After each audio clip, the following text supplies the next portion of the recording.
Hey guys, Chris here from Boxing Brothers Online Coaching. Today I'm going to run you through 3 major points to keep in mind so that you can throw your jab risk-free. Alright, first tip is going to be about weight transfer. Weight transfer is so important when throwing the jab, especially when you're using it as a tool to kind of bait your opponent. Okay, so oftentimes when we move around and we throw our jab, we'll transfer so much weight behind that shot, putting all of our weight onto that front foot that if our opponent does slip or parry or evade or block that shot and then decide to counter, we're in a bit of strife.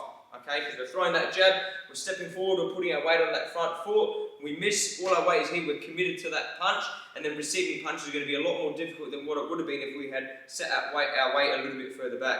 So what you're going to do is you're going to move around, you're going to throw that jab, and when you step on that jab, when you step forward to cover that distance and get a little bit of balance, rather than putting your weight into that front foot, you're going to keep your weight in the centre. Okay, so you're going to move around, you're going to throw that jab and keep your weight centred, not transferred on that front foot. Okay, so that, boom, if you do get your hand parried or you get that shot, you miss that shot, you can pull your hand back and defend or continue punching efficiently.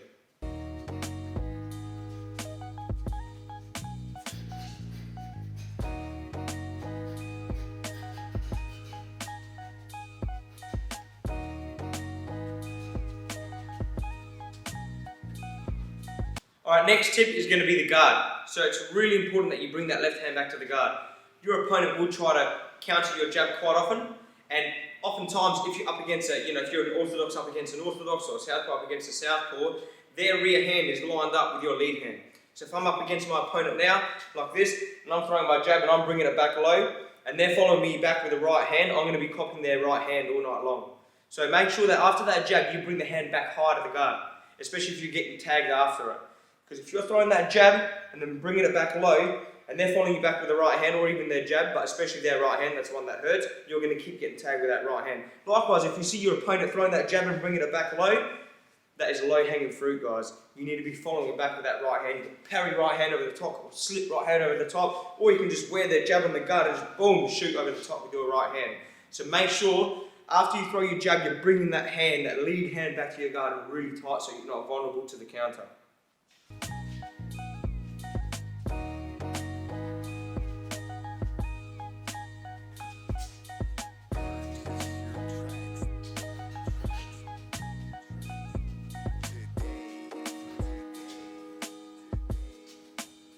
Alright, last little tip is going to be head movement. Okay, so if you got a counter-happy kind of opponent that off most of your jabs they're countering and they're throwing back, or they're jabbing you a lot after your jab, you want to be getting your head off the centre.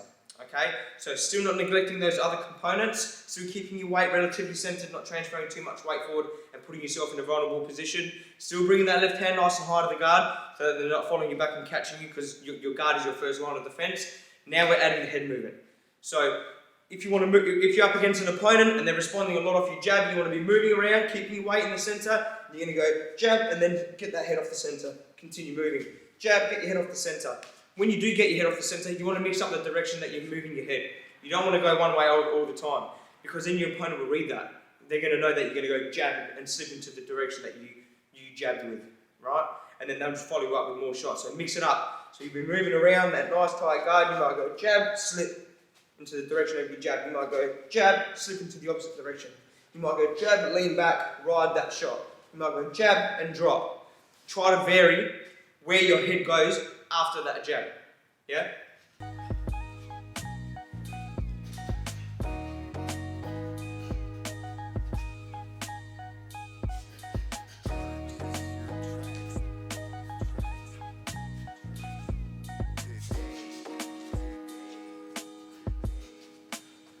Thanks for watching this video, guys. I hope you found it informative. Make sure to like, subscribe and share with your friends. Let us know if you've got any requests. We'll see you next time.